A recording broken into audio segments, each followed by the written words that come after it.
Hello, good morning students. My self Shamsher PhD maths. बेटा 12th class में हमारे पास chapter 9th indefinite integration में 10th exercise चल रही थी। इस एक्सरसाइज में बेटा हमने आपको 3 टाइप बताई थी। फर्स्ट टाइप थी 1/a sin x plus b cos x plus c, और फिर उसमें वर्किंग रूल के 3 स्टेप्स आपको बताए थे। इसके बाद आती है सेकेंड टाइप। सेकेंड टाइप होती है a sin x plus b cos x upon c sin x plus d cos x, यानी कि न्यूमरेटर में भी साइन और कोस की टर्म होंगी और डिनोमिनेटर में भी साइन और कोस की टर्म्स होंगी। तो इसमें आपको वर्किंग रूल में एक ही बात ध्यान रखनी है कि न्यूमरेटर को पुट कर देंगे a into denominator plus b into derivative of denominator. Clear है? a into denominator plus b into इसका जब आप डेरिवेटिव करेंगे तो 3 cos x minus 4 sin x हो जाएगा। अब आप यहाँ से sin x की टर्म इकट्ठी कर दो, cos x की इकट्ठी कर दो। देखो यहाँ से तो होगा 3a sin x और यहाँ होगा माइनस 4b sin x। तो sin x बाहर कॉमन ले लेंगे तो यहाँ से तो बचेगा 3a और यहाँ से होगा माइनस 4b, फिर प्लस यहाँ से होगा 4a cos x और यहाँ से होगा 3b cos x। तो cos x में कॉमन ले लेता हूँ, ये हो गया 4a और प्लस में हो गया 3b। अब ये टर्म्स इसके इक्वल है तो साइन वाला कोफिशिएंट साइन वाले के इक्वल होगा, कोस का कोफिशिएंट कोस वाले कोफिशिएंट के इक्वल होगा। तो 3a माइनस 4b की वैल्यू होगी 2 और बेटा 4a प्लस 3b की वैल्यू कितनी होगी 3। अब इन दोनों इक्वेशंस को आप सोल्व करेंगे।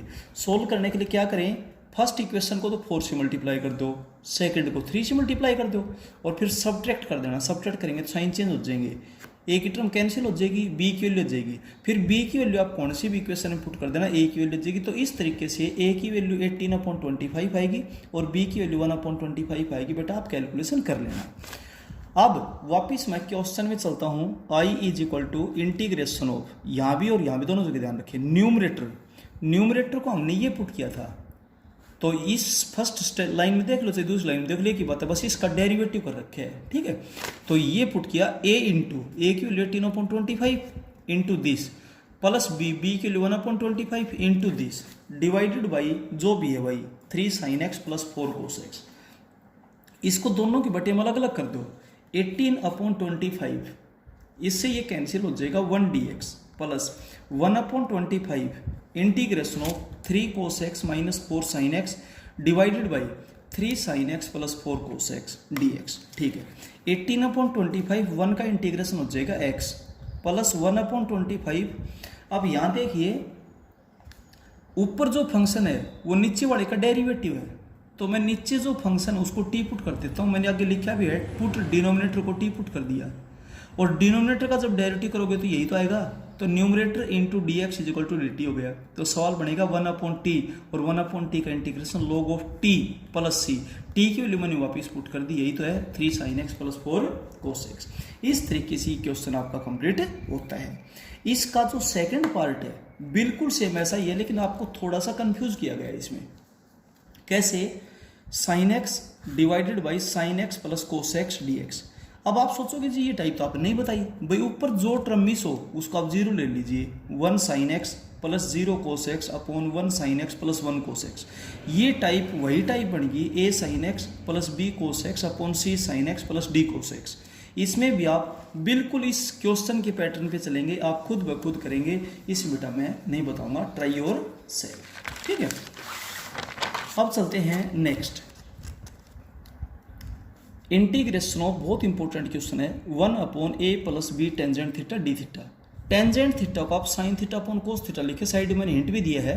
तो एलसीएम आएगा कोस थीटा जो घूमकर ऊपर चला जाएगा, ये हो जाएगा a cos theta plus b sine theta.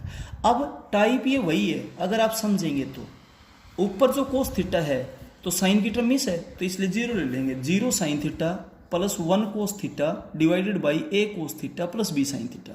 बिल्कुल सेम वही टाइप होगी, a sine theta plus b cos theta upon c sign theta plus d cos theta. a b c d की वैल्यू कुछ भी हो सकती है। तो इसमें आप न्यूमरेटर को पुट करेंगे a, ये a कैपिटल ए ली क्योंकि स्मॉल a और स्मॉल b हमारे पास ऑलरेडी है, उनसे डिफरेंट लेना है, इसलिए a into denominator plus b into derivative of denominator. मैंने सीधा इसका डेरिवेटिव कर दिया है। ठीक है, अब आप इकट्ठी टर्म कीजिए, साइन की टर्म करेंगे, A B sine theta, A B sine theta, और फिर यहाँ से minus A B sine theta तो minus A B sine theta common ले लिया, प्लस कोस की देखो ए कोस थीटा, ए कोस थीटा, यहाँ से बी कोस थीटा, तो कोस थीटा बार कॉमन ले लेंगे। अब साइन वाला कोफिशिएंट है, साइन के कोफिशिएंट से उल्टा ना करते हैं, साइन का कोफिशिएंट साइन के कोफिशिएंट से कंपेयर करें, कोस का कोफिशिएंट कोस के कोफिशिएंट से कंपेयर करें, फर्स्ट और सेकंड नंबर डाल दिया। अब सुनिए, जो फर्स्ट इक्वेशन है उसको तो मल्टीप्लाई कर दो बी से, मैं बी के कोफिशिएंट इक्वल कर रहा हूँ बी से, और सेकंड को कर दो ए से, ताकि इनके कोफिशिएंट सेम हो जाए। और सेम होने के बाद ऐड किया, क्योंकि एक नेगेटिव और एक पॉजिटिव है, अगर आप ए के कोफिशिएंट इक्वल करते हो तो सबट्रैक्ट करना पड़ेगा आपको, ठीक है। तो इन इक्वेशंस को सोल्व करना है, सोल्व करने के लिए बेटा कोफिशिएंट सेम बनाने होंगे, तो या तो बी के कोफिशिएंट सेम बना लिया, ए के बना ले, तो आपके पास वैल्यू आ जाएगी ए की, मैंने क्लियर निकाल करके दिखा रखी है। अब ए की वैल्यू आप कौन सी भी इक्वेशन में पुट कर देना बेटा, आपके पास किसकी वैल्यू आ जाएगी, बी की, ठीक है। अब वापिस आप क्वेश्चन में जब पहुंचेंगे तो आई इज इक्वल टू, यहाँ ध्यान दीजिए न्यूमरेटर था, इधर देखिए चाहे इधर देखिए, न्यूमरेटर को पुट करेंगे ए इंटू डिनोमिनेटर, ए की वैल्यू यही तो है, into denominator plus B, capital B की यही तो वैल्यू आई आपके पास, into derivative of denominator, denominator का डेरिवेटिव यही होता है। तो आपका ध्यान इस लाइन में होना चाहिए, इधर होने के साथ साथ, डिवाइडेड बाई डिनोमिनेटर। अब आप इसको अलग अलग करेंगे, जब आप इसको अलग अलग करेंगे तो ये तो बाहर जगह जो कोफिशिएंट है, इससे ये कैंसिल हो जाएगा, आपके पास हो जाएगा 1 इंटू डी थीटा, प्लस ये तो बाहर ले लेंगे जो कोफिशिएंट है, minus a sine theta plus b cos theta upon this as it is, ठीक है। अब ये तो एज ए कोफिशिएंट हो गया, 1 का इंटीग्रेशन हो जाएगा थीटा, प्लस ये एज इट इज रहेगा, और यहाँ पर ध्यान दे डिनोमिनेटर को टी पुट कर दो, क्यों, क्योंकि ऊपर उसका डेरिवेटिव ही तो अवेलेबल है, तो मैंने यहाँ पर हिंट भी दिया है कि आप इस डिनोमिनेटर को टी पुट कर देना, ठीक है। जब डिनोमिनेटर को टी पुट करेंगे तो डिस इंटू डी थीटा बराबर डी टी हो जाएगा 1 अपॉन टी, वो लॉग ऑफ टी, टी की वैल्यू वापिस पुट कर दी, तो मैंने यहाँ डायरेक्ट कर दिया, आप भी डायरेक्ट कर सकते हैं, क्लियर बेटा। इस तरीके से क्वेश्चन आपका कंप्लीट हो जाता है। अब चलते हैं इसके सेकंड पार्ट में, देखिए इसका जो सेकंड पार्ट है वो है 0 sine x plus 1 cos x divided by a sine x plus b cos x into d x. बिल्कुल सेम उसी पैटर्न पे होगा, आप बेटा खुद कर लेना फर्स्ट पार्ट की तरह से, ठीक है। ये थोड़ा सा डिफरेंट और थोड़ा सा स्पेशल क्वेश्चन है, ध्यान दे, 1 upon x plus root of a square minus x square into d x. अब आप इसमें x को, मैंने आपको ये बात सेकंड चैप्टर में बताई थी इनवर्स ट्रिग्नोमेट्रिक फंक्शन में, 7वें चैप्टर में डिफरेंशिएशन में बताई थी, और अब फिर बता रहे हैं, जब माइनस में स्क्वायर हो तो साइन या कोस लेंगे, और जब प्लस में स्क्वायर हो तो टेन या कोट लेंगे, और ए साथ यूँ ले रहे हैं क्योंकि जब तक ये नहीं लेंगे तब तक यहाँ से ए स्क्वायर कॉमन नहीं आएगा, और ए स्क्वायर कॉमन नहीं आएगा तब तक फॉर्मूला नहीं बनेगा, तो इसलिए मैंने x को a साइन थीटा पुट कर दिया इस पोर्शन को देखते हुए, तो dx is equal to a sine theta का कोस थीटा डी थीटा। अब वापिस क्वेश्चन में चलेंगे तो dx आपके पास हो गया a cos theta d theta, x की जगह a sine theta plus root of a square minus a square sine square theta, ये एज इट इज, ये एज इट इज। यहाँ अंदर के अंदर आप ए स्क्वायर कॉमन ले लो तो आपके पास हो जाएगा 1 minus sign square theta, 1 minus sign square theta क्या होता है, कोस स्क्वायर थीटा, तो ये आपके पास a कोस थीटा हो जाएगा। अब आप न्यूमरेटर में से और डिनोमिनेटर में से a को कॉमन लेकर कैंसिल कर दें, अब आपके पास बचा cos theta divided by sine theta plus cos theta, बिल्कुल सेम वही टाइप बनेगी, 0 साइन थीटा प्लस 1 कोस theta upon 1 sign theta plus 1 कोस थीटा डी थीटा। इसमें न्यूमरेटर में भी साइन और कोस है, मतलब एक आध टर्म मिस कर सकता है, कहने का मतलब ये था, और डिनोमिनेटर में भी साइन और कोस है, बिल्कुल सेम उसी पैटर्न पे करेंगे थर्ड क्वेश्चन के सेकंड पार्ट की तरह से, कि न्यूमरेटर को पुट कर देंगे a into denominator plus b into derivative of denominator, clear हो गया, और बेटा ये सोल्व कर देंगे। अब चलते हैं इस एक्सरसाइज के लास्ट क्वेश्चन में, ध्यान देना, लास्ट क्वेश्चन में ऊपर ये टर्म नहीं थे, आपके पास था 3 cos x plus 2 upon sine x plus 2 cos x plus 3। Second और थर्ड टाइप में क्या डिफरेंस है कि सेकंड टाइप में कांस्टेंट नहीं होते, न्यूमरेटर में भी और डिनोमिनेटर में भी, थर्ड टाइप में कांस्टेंट भी होते हैं, तो ऊपर साइन की टर्म थी मैंने 0 ले ली, और थर्ड टाइप मैंने आपको बताई थी a sign x plus b cos x plus c upon d sign x plus e cos x plus f, a b c d e f की वैल्यू पॉजिटिव नेगेटिव और 0 कुछ भी हो सकती है, क्लियर हो गया। तो आप इसमें पुट करेंगे न्यूमरेटर को a into denominator plus b into derivative of denominator plus c, ऐसा ही बताया गया था, ठीक है। तो a into denominator as it is plus b into इसका जब आप डेरिवेटिव करेंगे तो साइन एक्स का तो होगा कोस एक्स, इसका होगा -2 साइन एक्स प्लस सी। अब एक जैसी टर्म इकट्ठी कर दें, साइन एक्स की टर्म जब आप इकट्ठी करेंगे तो a साइन एक्स माइनस का 2b साइन एक्स, तो a minus 2b sine x को मैंने लिया प्लस कोस की टर्म इकट्ठी करेंगे तो 2a plus b into cos x. Constant यहाँ से तो होगा 3a और लास्ट में c, ये कॉन्स्टेंट होगा। अब ये इसके इक्वल है, इक्वल होने का मतलब साइन वाला कोएफिशिएंट साइन से कंपेयर करें, कोस वाला कोएफिशिएंट कोस से कंपेयर करें और कांस्टेंट टर्म को कांस्टेंट से कंपेयर करें। जब आप कंपेयर करेंगे तो a माइनस 2b की वैल्यू हो जाएगी 0, 2a प्लस b की वैल्यू हो जाएगी 3 और 3a प्लस c की वैल्यू हो जाएगी 2। ये 3 इक्वेशन आपके पास बन गया, आपने फर्स्ट सेकंड थर्ड नंबर डाल दिया, ठीक है। अब आप फर्स्ट और सेकंड को सोल्व करें क्योंकि ये दोनों इक्वेशन a और b में है। फर्स्ट और सेकंड को सोल्व करने के दो रास्ते हैं, एक तो फर्स्ट इक्वेशन को 2 से मल्टीप्लाई करेंगे तो एक ऑप्शन बराबर हो जाएंगे और सेकंड को 2 से करेंगे तो b के बराबर हो जाएंगे। आपकी जो मर्जी किसी के भी ऑप्शन सेम करें, लेकिन जब साइन सेम हो तो सब्ट्रैक्ट कर दें और साइन अपोजिट हो तो ऐड कर दें। ये तो बातें बेटा 9th की है बेसिकली, ठीक है।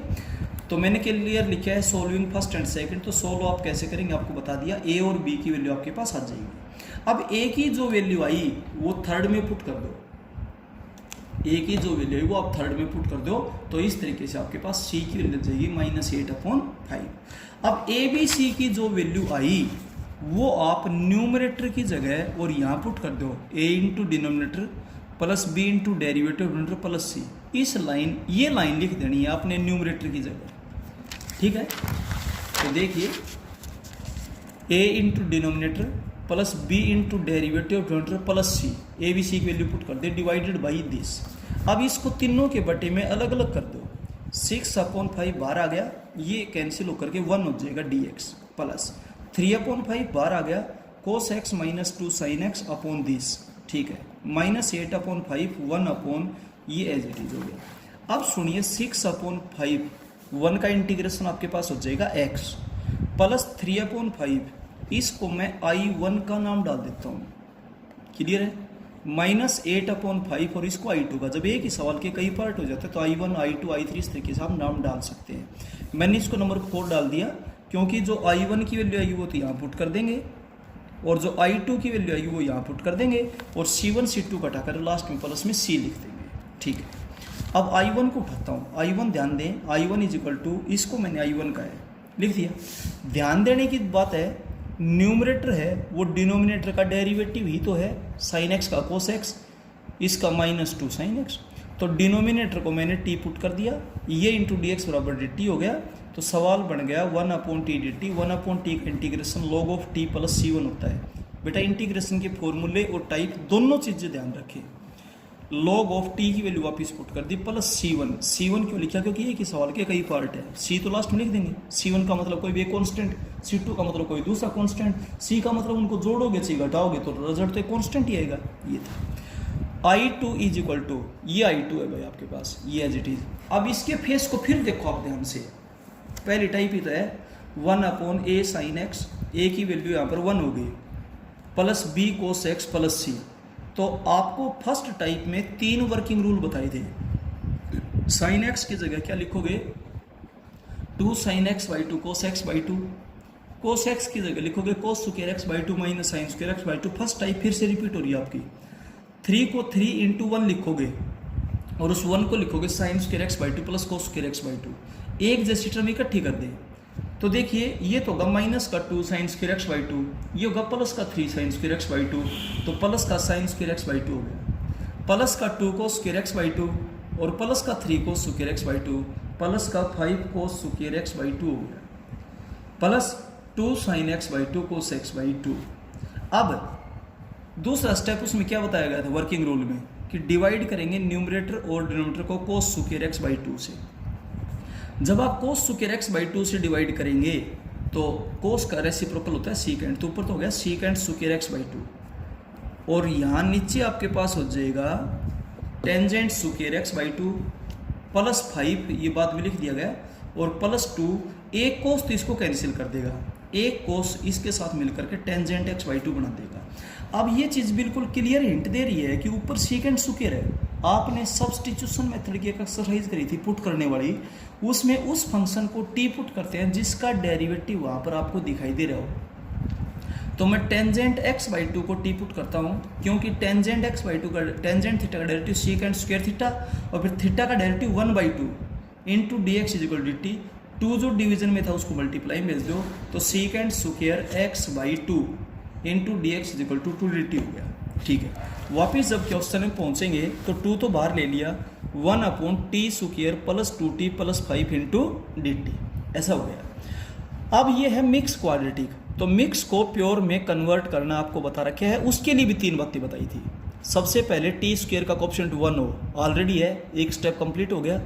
दूसरा, अगर टी स्क्वायर की टर्म नेगेटिव होती तो अंदर के अंदर माइनस कॉमन लेते टी स्क्वायर की टर्म से टी की टर्म से, ये भी ऑलरेडी है क्योंकि पॉजिटिव है। तीसरा, टी का कोएफिशिएंट है 2, उसका हाफ होगा 1 और उसका स्क्वायर होगा 1। आप 1 ऐड कर दें और 1 सब्ट्रैक्ट कर दें, चाहे 5 को 1 + 4 लिख दें, क्योंकि हमें ज़रूरत 1 की है। अब a square plus b square plus 2ab t plus 1 का होल स्क्वायर हो गया, प्लस 4 को 2 का होल स्क्वायर लिखो। अब यहाँ पर जो वेरिएबल है उसको तो आप बोले x और जो कांस्टेंट उसको आप बोले a। फॉर्मूला हो गया 1/a square plus x square, 1/a tangent inverse x/a plus c2। अब t की वैल्यू आप इस पुट कर दो, टेंजेंट x बाई 2 था। अब मैं फोर्थ में पुट करता हूँ, फोर्थ आपके पास ये रहा बेटा, i1 और i2 की वैल्यू पुट कर दो तो आपके पास हो जाएगा 6/5x प्लस 3/5। i1 की वैल्यू आपके पास ये रही, log of this plus c1 को छोड़ दो आप, फिर -8/5 और i2 की वैल्यू ये रही, tangent inverse tangent x by 2 plus 1/2 और c1 और c2 को हटाकर लास्ट में प्लस में c लिख दिया। तो इस एक्सरसाइज में 3 टाइप आई, एक तो टाइप को याद रखें, एक उसमें काम करने का जो मेथड है उस मेथड को याद रखें, और लास्ट में बेटा इंटीग्रेशन का फॉर्मूला यूज हो गई।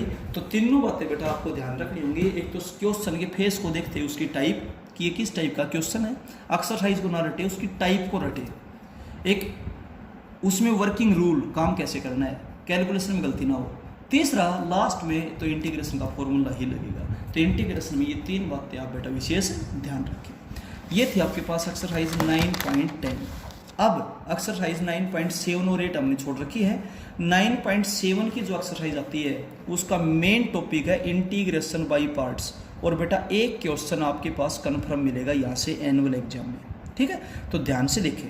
तो सबसे पहले तो मैं आपको फॉर्मूला बताता हूँ integration by parts. By parts का मतलब 2 फंक्शंस का प्रोडक्ट, एक को फर्स्ट बोलेंगे एक को सेकंड बोलेंगे, dx। dx मतलब integration with respect to x। इसका फॉर्मूला होगा first as it is integration of second. जब इंटीग्रेशन करेंगे तो भाई किसके रिस्पेक्ट में ये तो बताना पड़ेगा, माइनस इंटीग्रेशन ऑफ ब्रैकेट शुरू d/dx ऑफ फर्स्ट मतलब derivative of first into integration of second. तो ये dx इस इंटीग्रेशन के साथ है और ये dx इस इंटीग्रेशन के साथ है, ध्यान दें। ठीक है, अब डिफरेंशिएशन में तो हम किसी को फर्स्ट किसी को सेकंड मान ले, कोई प्रॉब्लम नहीं आती, लेकिन बेटा इंटीग्रेशन में अपनी मन मर्जी नहीं चलेगी। इसमें एक वर्ड बताता हूँ मैं, आइलेट, ILATE। आइलेट वर्ड में जिसका रैंक पहले आता है उसको फर्स्ट मानेंगे, जिसका रैंक बाद में आता है उसको सेकंड मानेंगे। आई का मतलब होता है इनवर्स फंक्शन, एल का मतलब होता है लॉगरिथमिक फंक्शन, ए का मतलब होता है एल्जेब्रिक फंक्शन, टी का मतलब होता है ट्रिग्नोमेट्रिक फंक्शन और ई का मतलब होता है एक्सपोनेंशियल फंक्शन। क्लियर हो गया? तो ये था बेटा आपके पास है I means inverse function, L for logarithmic function हो तो फंक्शन को देखने से पता चल जाएगा कैसा है, A for algebraic function, T for trigonometric, E for exponential. बता भी देता हूँ। इनवर्स फंक्शन तो जैसे sine inverse x, cos inverse x, tan inverse x, इस तरीके से होते हैं, ये है बेटा। लॉगरिथमिक में बेटा लॉग लगा मिलेगा। एल्जेब्रिक फंक्शन वो फंक्शन होते हैं जिसमें बेस में वेरिएबल और पावर में कांस्टेंट हो। ट्रिग्नोमेट्रिक फंक्शन बेटा 6 होते हैं, आप जानते हो, sine theta, cos theta, tan theta, cot theta, secant theta, cosecant theta. Exponential function में बेस में कांस्टेंट और पावर में वेरिएबल, जैसे 2 रेज टू पावर x है, e raise to power x है, ये एक्सपोनेंशियल फंक्शन है। तो जिसका रैंक पहले आता है उसको फर्स्ट मानेंगे, जिसका रैंक बाद में आता है उसको सेकंड मानेंगे। रटने की जरूरत नहीं, ये वर्ड अपनी तरफ से ध्यान रखें, आपने और को नहीं बताना, पेपर में बताने की जरूरत नहीं, आपको खुद याद होना चाहिए कि सर हम किसको फर्स्ट ले किसको सेकंड ले। अब जैसे एक्सरसाइज स्टार्ट होती है 9.7 की। इसमें बेटा फर्स्ट क्वेश्चन का फर्स्ट पार्ट है I is equal to integration of x upon cos square x. तो हमने बटे का तो कोई फॉर्मूला नहीं बताया, तो कोस स्क्वायर को गुणा में लिखेंगे तो सेकंड स्क्वायर एक्स हो जाएंगे। अब ये तो है एल्जेब्रिक फंक्शन और ये है ट्रिग्नोमेट्रिक फंक्शन। आप देखें ए पहले आता है टी बाद में आता है, तो इसको मानेंगे फर्स्ट इसको मानेंगे सेकंड। और ऐसा आप लिख भी दें, पेपर हो तो पेपर में, नोटबुक है तो नोटबुक में, लिखना कोई गलत नहीं है बल्कि बढ़िया है। इतना देखते ही पेपर चेक करने वाले को पता चल जाएगा कि आप इंटीग्रेशन बाई पार्ट्स कर रहे हैं, लिखने की जरूरत ही नहीं है।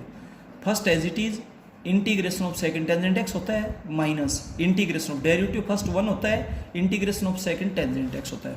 अगले स्टेप में टेंजेंट एक्स का सीधा इंटीग्रेशन का फॉर्मूला माइनस, तो माइनस माइनस प्लस हो जाएगी लॉग ऑफ कोस एक्स, और एक्स का डेरिवेटिव 1 होता है प्लस सी।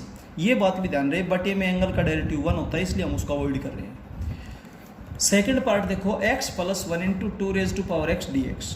इसको फर्स्ट मान लो, इसको सेकंड, क्योंकि ये तो एल्जेब्रिक फंक्शन है और ये एक्सपोनेंशियल फंक्शन है। First as it is integration of second, जब एक्सपोनेंशियल का इंटीग्रेशन करते हैं तो 3 बातें बोली जाती है मुंह से, as it is divided by log of base और डेरिवेटिव पावर 1 होगा, minus integration of derivative first करेंगे तो इसका तो हो जाएगा 1 और इसका 0 तो 1 ही हो गया, और इंटीग्रेशन ऑफ सेकंड करेंगे तो वही 3 बातें बोल रहे, as it is divided by log of base और डेरिवेटिव पावर।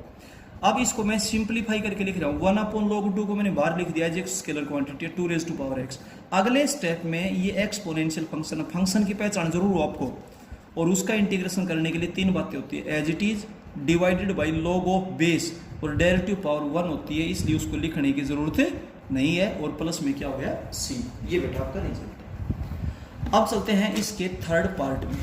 देखिए जो थर्ड पार्ट है वो क्या बोलता है, let I is equal to integration of x square into e raise to power 3x। देखिए ये तो एल्जेब्रिक फंक्शन है, ये एक्सपोनेंशियल फंक्शन है, तो ये तो होगा फर्स्ट, ये होगा second. First as it is integration of second में 3 बातें होती हैं, as it is divided by log of base derivative power 3 होगा, minus integration of derivative first 2x होगा, इंटीग्रेशन ऑफ सेकंड फिर से वही 3 बातें होगी। मैं सिंप्लीफाई कर रहा हूँ और कुछ नहीं, ये एज इट इज ये 2 और ये 3 को बाहर निकाल दिया, लॉग ऑफ ई की वैल्यू 1 होती है, ठीक है, तो ये होगा x इंटू ई की पावर 3x। फिर से बाई पार्ट का फॉर्मूला बनेगा, ये फर्स्ट ये सेकंड। बाई पार्ट का फॉर्मूला जब तक आप नहीं लगाओगे तब तक ऐसे सवाल सॉल्व नहीं होंगे, लेकिन आगे कोई चीज़ गुणा में हो या माइनस हो तो ब्रैकेट का लगाना बहुत ज़रूरी है। First as it is integration of second, और जब भी एक्सपोनेंशियल का इंटीग्रेशन करें तो 3 बातें आपको बताई, ध्यान रखें, as it is divided by log of base derivative power, minus integration derivative first होगा 1, इंटीग्रेशन सेकंड कर दिया। मैं इसको सोल्व करता हूँ, ये एज इट इज इसको अंदर गुणा करो, माइनस 2 अपॉन 9 लॉग ऑफ ई 1 होता है, x इंटू ई की पावर 3x माइनस 2, ये रहा 3 इंटू 3 9 हो जाएगा, ई रेज टू पावर 3x। अगले स्टेप में इसका फिर इंटीग्रेशन कर दो, as it is log of base derivative power, और आगे सोल्व कर लेना, मैंने एक स्टेप बेटा लिखा नहीं है, आप कर लेना, ठीक है। अब चलते हैं इसके लास्ट पार्ट में, let I is equal to x cube into e raise to power x square dx। एक तो बात सही है भाई, ये एल्जेब्रिक ये एक्सपोन, ये फर्स्ट ये सेकंड, लेकिन समस्या एक आती है, जब आपको इंटीग्रेशन के फॉर्मूले बताए थे तो एक बात बताई थी कि एक्सपोनेंशियल फंक्शन की पावर लीनियर होनी चाहिए, बताई थी ना। तो लीनियर कब बनेगी, जब टी पुट करोगे, भाई इसको लीनियर कब बनाओगे, जब टी पुट करोगे। तो इसलिए मैंने एक्स क्यूब को लिखा x into x square.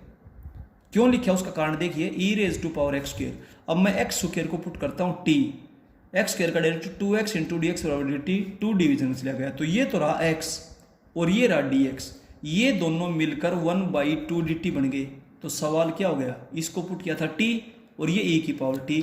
Question बस x की बजाय t में है, ये तो अलजेब्रिक फंक्शन है, ये एक्सपोनेंशियल फंक्शन है। First as it is integration of second, इसमें तीनों चीज आज की, minus integration of derivative first 1 integration of second. अगले स्टेप में इसको अंदर मल्टीप्लाई कर दिया, इसका इंटीग्रेशन भी कर दिया प्लस सी, और अब t की वैल्यू वापस पुट कर दी, t की वैल्यू थी x स्क्वायर। ठीक है बेटा, इस तरीके से है। बाकी आगे के जो क्वेश्चंस है वो हम आपको नेक्स्ट वीडियो में करवाएंगे। अब फिलहाल आप इतना ही करेंगे। Okay, thank you.